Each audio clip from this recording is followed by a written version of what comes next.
So Kanye West gave a long stream of consciousness talk in the White House recently and was roundly attacked for it. But if you listen carefully, there were some insightful points that he made and some important questions, including whether black Americans ought to be monolithically loyal to the Democratic Party. Why should they be? That's a question other people are asking as well. Star Parker is one of them. She's founder and president of the Center for Urban Renewal and Education. She just wrote a piece suggesting that as the Democrats have moved left on religion and social policy, even the rule of law itself, they could continue to alienate some conservative-minded black voters. Star Parker joins us tonight. Star Parker, thank you very much for coming on. You're welcome. So the most simple question first, why should African Americans who for generations have been very loyal to the Democratic Party rethink that loyalty? Well, they've been loyal to the Democratic Party because blacks have bought this idea of activist government. But something very exciting is happening now with Trump in office. The Trump administration is focusing on urban communities and initiatives. So we have two things happening right now that are very, very exciting.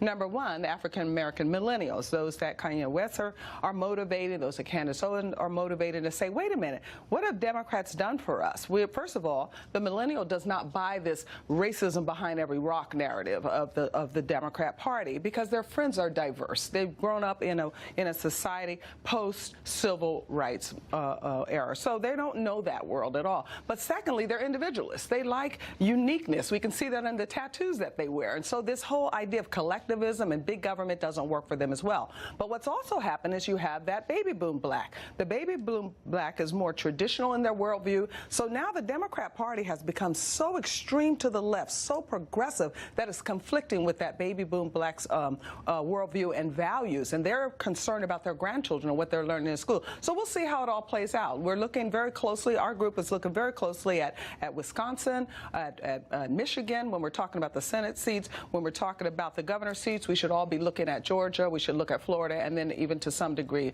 Maryland. So I'm very excited about the momentum. So if you're an African-American voter and your family's been in this country for 400 years, a long time in a lot of cases, and all of a sudden your party is telling you that the real concern is people who aren't even here legally, foreign nationals from other countries, do you ask yourself at some point, but what about me, the American citizen? Right. Does that turn off voters at a certain point? It's not only turning them off that this hijacking of the civil rights movement is taking place for legal minorities, but illegals are even more frustrating because now you're looking at an environment to where you have that low-wage worker competing for jobs in communities and against people who will not speak English. So now it's not only affecting the real low wage, it's affecting the middle class, because if you want to work in any type of public service, for the fire, for the police, for the teachers, anything, you have to be bilingual, and this is making a tremendous impact on African Americans to rethink who these new arrivals are and why they I think it's a totally fair question. I never even thought about the bilingual question, but it's a real one. It's horrible. It's like you can't even, in California, for instance, you can take the driver's license test in 40 languages. But so why, I never hear Maxine Waters or any member of the CBC mention that. Why?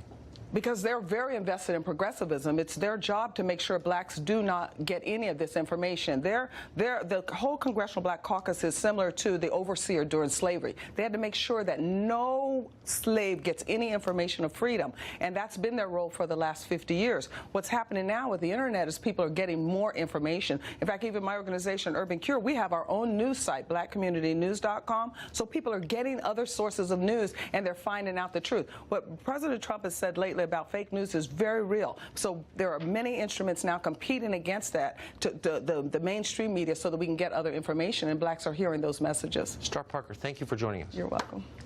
San Francisco, one of the most expensive cities in the world, could